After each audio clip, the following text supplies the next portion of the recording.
નમસ્કાર. ક્યારે વિચાર્યું છે કે આપણે કોઈ નવી ભાષા આખરે શીખીએ કેવી રીતે? એની પાછળનું વિજ્ઞાન શું છે? બસ આજે આપણે એ જ રહસ્યો પરથી પડદો ઉઠાવવાના છીએ. તો ચાલો આ રસપ્રદ સફર શરૂ કરીએ. તો આજે આપણે ક્યાં જઈ રહ્યા છીએ? સૌથી પહેલાં તો આપણે જોઈશું કે શીખવું અને આત્મસાત કરવું આ બેમાં ફરક શું છે. પછી એ 4 જરૂરી સ્કિલ્સની વાત કરીશું જે ભાષાનો પાયો છે. એ પછી આપણું મન આ બધી પ્રક્રિયામાં શું ભાગ ભજવે છે એ સમજીશું. અને હા, એ પણ જાણીશું કે શીખનાર પોતે જ જ્ઞાનનો સર્જક કેવી રીતે બને છે. અને છેલ્લે આ બધી વાતોને એક સરસ મજાના ઉદાહરણથી એટલે કે એક વૃક્ષના રૂપકથી સમજીશું. ચાલો તો શરૂઆત કરીએ આપણા પહેલા વિભાગથી. અહીં આપણે ભાષા શીખવાની 2 મુખ્ય વિચારધારાઓ વિશે વાત કરીશું. આમ જુઓ તો આ 2 રસ્તા અલગ અલગ છે, પણ મંઝિલ તો એક જ છે, અને એ છે સારી રીતે વાતચીત કરી શકું. તો એક બહુ જ પાયાનો સવાલ, આપણે કોઈ ભાષા પર પકડ કેવી રીતે મેળવીએ છીએ? શું એ ઘોખણપટ્ટીથી થાય છે, નિયમો યાદ રાખીને, કે પછી અનુભવથી, જેમ બાળક પોતાની ભાષા શીખે છે એમ?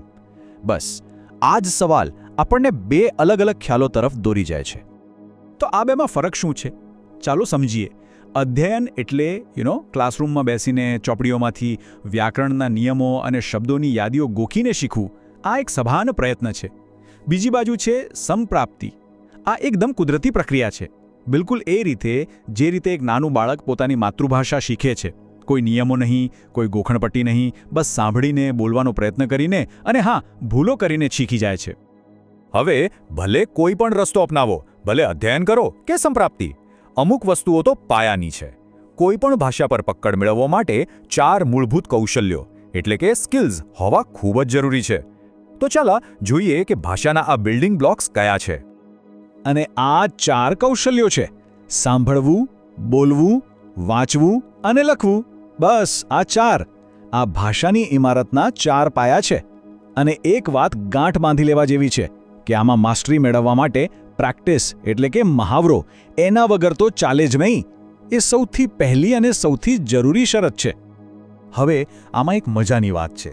આ 4 સ્કિલ્સને આપણે 2 ભાગમાં વહેંચી શકીએ છીએ. પહેલો ભાગ છે અર્થગ્રહણલક્ષી એટલે કે માહિતી અંદર લેવાની સ્કિલ્સ, જેમ કે સાંભળવું અને વાંચવું. અને બીજો ભાગ છે ઉત્પાદનલક્ષી એટલે કે વિચારોને બહાર કાઢવાની સ્કિલ્સ, જેમ કે બોલવું અને લખવું. અને જુઓ, આ બંને એકબીજા સાથે જોડાયેલા છે. જો કોઈ સારું સાંભળી ના શકે તો એ સારું બોલી પણ ના શકે, બરાબર ને? સારું, તો આપણે એ તો જોયું કે શું શીખવાનું છે, પણ હવે સવાલ એ છે કે કેવી રીતે? કારણ કે દરેક જણ એક સરખી ઝડપથી નથી શીખતું. આપણી શીખવાની ગતિ અને સફળતા પાછળ આપણા મનના એટલે કે મનોવૈજ્ઞાનિક ઘણા પરિબળો કામ કરતા હોય છે. જુઓ, આ ટેબલ બહુ જ કામનું છે, જેમ કે જોખમ લેવાની તૈયારી. આનો સીધો મતલબ છે કે ભૂલ કરવાનો ડર ના હોવો જોઈએ. જે લોકો ભૂલ કરતા ડરતા નથી એ જ જલ્દી શીખે છે. પછી આવે છે અભિપ્રેરણા એટલે કે મોટિવેશન. આ તો ગાડીના એન્જિન જેવું છે. જો શીખવાની ધડસ અંદરથી હોય ને તો પછી કોઈ રોકી શકતું નથી. પણ હા, જો શરમ, સંકોચ કે લોકો શું કહેશે એવો ડર હોય તો એ બ્રેક જેવું કામ કરે છે અને શીખવાની ગતિને ધીમી પાડી દે છે.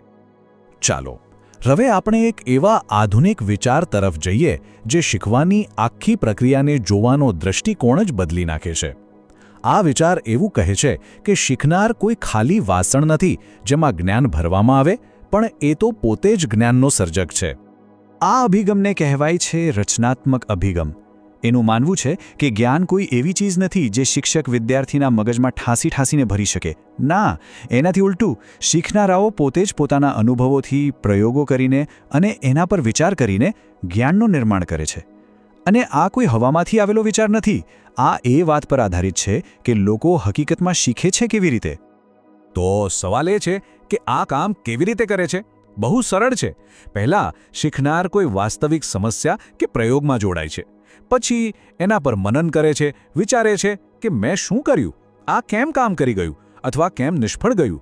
અને બસ આ વિચાર વિમર્શમાંથી જ એક નવી સમજણનો જન્મ થાય છે. આ પદ્ધતિ ક્લાસમાં ચૂપચાપ બેસીને લેક્ચર સાંભળવા કરતાં એકદમ અલગ છે. અને આ એક વાક્ય આખા અભિગમનો નિચોડ છે. વિદ્યાર્થીને જ્ઞાનનો સર્જક માનવામાં આવે છે. મતલબ કે શીખનાર ફક્ત કસ્ટમર નથી જે માહિતી ખરીદે છે, એ તો પોતે જ જ્ઞાનનું સર્જન કરનાર છે. વિચારો, આ કેટલો શક્તિશાળી વિચાર છે. ચાલો, અત્યાર સુધી આપણે જેટલી પણ વાતો કરી, અધ્યયન, સંપ્રાપ્તિ, કૌશલ્યો, મનોવિજ્ઞાન, આ બધાને એક સાથે બાંધવા માટે આપણે એક બહુ જ સુંદર અને સરળ રૂપકનો ઉપયોગ કરીએ. આ રૂપક બધું જ સ્પષ્ટ કરી દેશે. તો ચાલો કલ્પના કરીએ કે ભાષામાં નિપુણતા મેળવવી એ એક જીવંત વૃક્ષને ઉછેરવા જેવું છે. કોઈની ભાષાની આવડત એક નાનકડા છોડ જેવી છે અને આપણો ધ્યેય એને એક મોટા, ઘટાદાર અને મજબૂત વૃક્ષમાં ફેરવવાનો છે. હવે આ રૂપકમાં અધ્યયન શું છે? અધ્યયન એટલે માળીનું કામ. જે માળી ઇરાદાપૂર્વક છોડની ડાળીઓને કાપે છે, એને આકાર આપે છે અને નિયમોનો ઉપયોગ કરીને એને યોગ્ય દિશામાં વિકસાવે છે. બસ એ જ રીતે વ્યાકરણના નિયમો અને ઔપચારિક શિક્ષણ એ આપણા ભાષા વૃક્ષની માવજત છે. પણ વિચારો, શું એકલા માળીની મહેનત પૂરતી છે? ના, વૃક્ષને ખીલવા માટે યોગ્ય વાતાવરણ પણ જોઈએ. અને આ વાતાવરણ જ છે આપણી સંપ્રાપ્તિ. એ છે ફળદ્રુપ જમીન, સૂરજનો તડકો અને જરૂરી પાણી, જેના વગર વૃક્ષ કદાચ જીવતું રહી જાય પણ એ ક્યારેય ખીલી નહીં શકે. તો આ જમીન, પાણી અને સૂર્યપ્રકાશ શું છે? એ જ છે પેલા મનોવૈજ્ઞાનિક પરિબળો જેની આપણે વાત કરી. શીખવાની આંતરિક પ્રેરણા, ભૂલો કરવાનો ડર ન હોવો, લોકો સાથે વાતચીત કરવામાં સક્રિય રહેવું, આ બધું જ આપણા ભાષા વૃક્ષ માટે પોષણનું કામ કરે છે. એના વગર વૃદ્ધિ શક્ય નથી. તો અંતમાં આ એક સવાલ આપણી જાતને પૂછવા જેવો છે.